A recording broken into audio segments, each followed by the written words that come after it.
انسان کو اپنی زندگی حقیقت کے آئینے میں گزارنے کی کوشش کرنی چاہیے۔ بہت ساری خوش فہمیوں سے، بہت ساری غلط فہمیوں سے، بہت سارے دعووں سے اپنے آپ کو بچا کے رکھنا چاہیے۔ اللہ تعالیٰ کی رحمت پر امید رکھنا، نبی پاک صلی اللہ تعالیٰ علیہ وسلم کی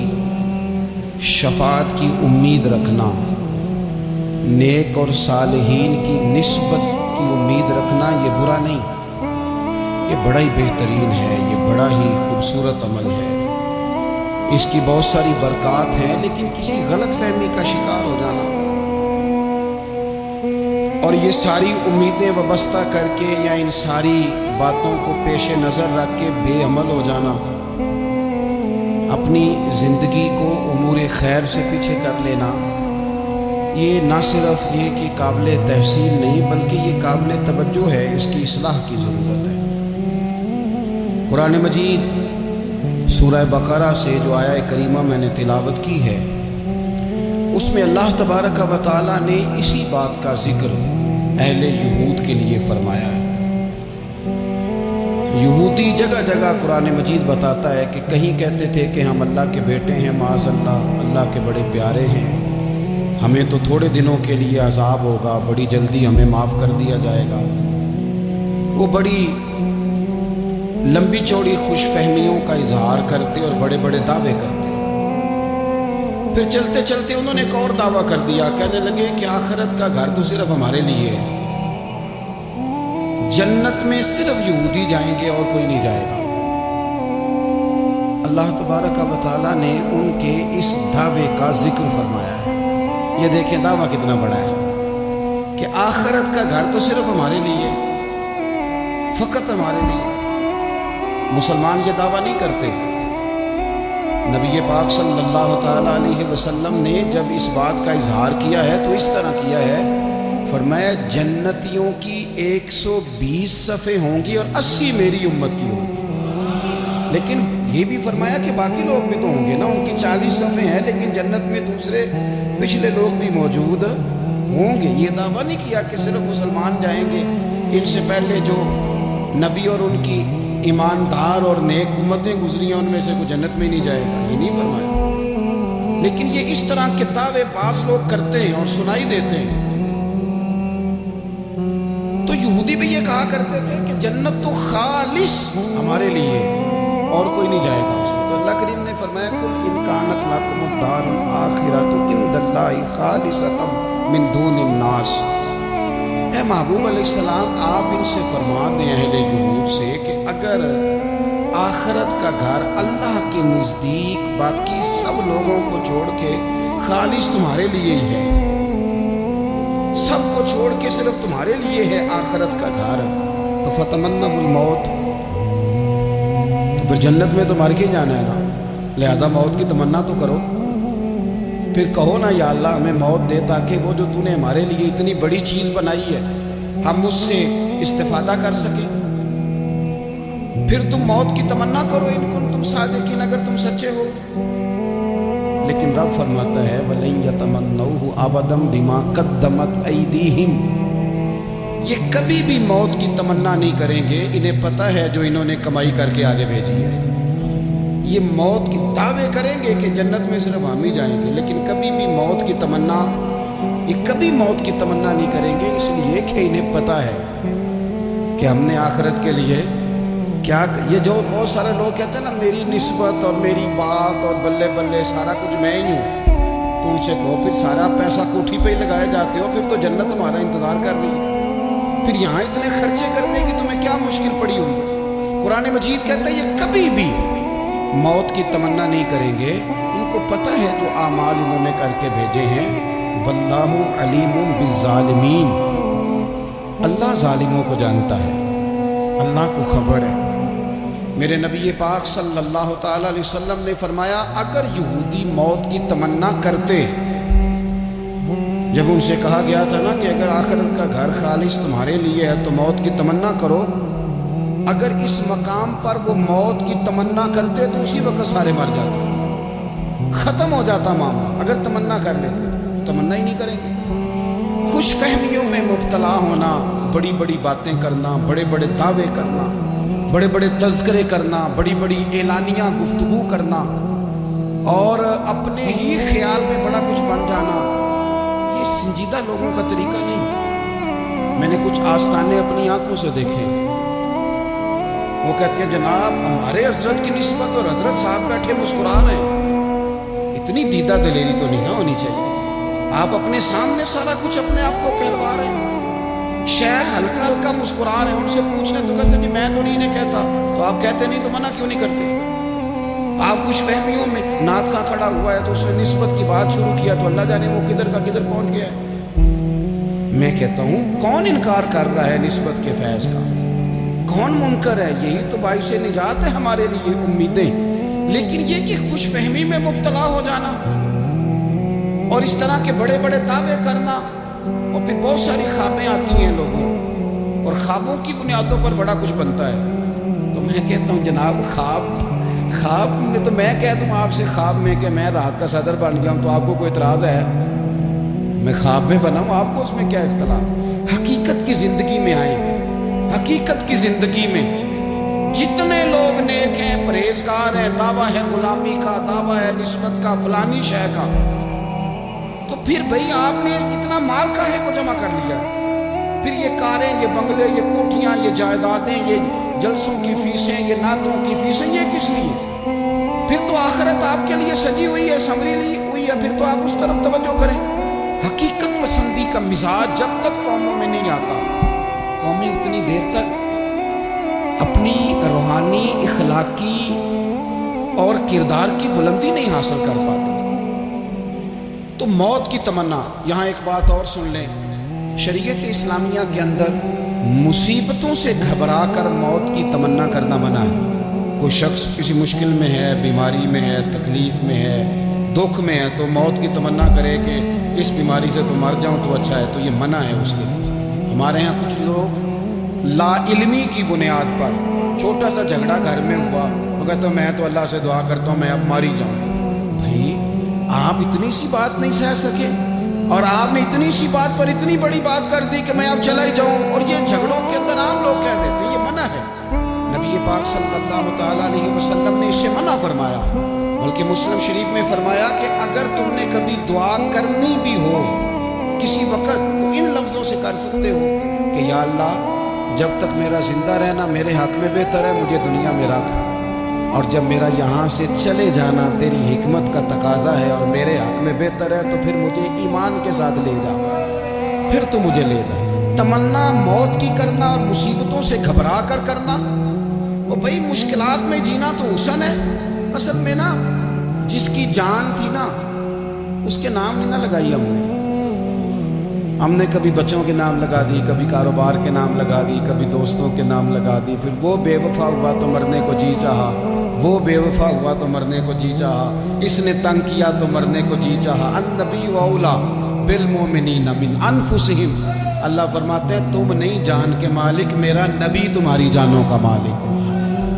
جان پاوے نہ جان میرے محبوبہ، میں تے لگیاں توڑ نہ بھیساں، رات تیرے وچ رول کے مرساں، تے قدم نہ پیچھا ہٹے ساں، شہر تیرے دے ٹکڑے منگ ساں، تے تیرے کتیاں دے قدم چمے ساں، آزم اے جان امانت تیری، تو جدو منگ سیں میں پیش کرے ساں۔ یہ تو کسی اور کی ہے، ہماری ہے نہیں۔ تو بہت سارے لوگ گھبرا کرو ہو بڑی تکلیف آ گئی، بھئی آپ جلدی نہ کریں، بالکل جلدی نہ کریں، آپ حوصلہ پیدا کریں، اور جیا تو جاتا ہی مشکل میں ہے۔ اقبال نے کہا تھا کارے جہاں دراز ہے اب میرا انتظار کر،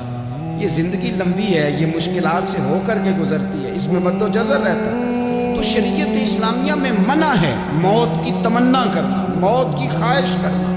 بلکہ نبی پاک صلی اللہ تعالیٰ علیہ وسلم نے تو یہاں تک ارشاد فرمایا کہ تم موت کی تمنا نہ کرو، اس لیے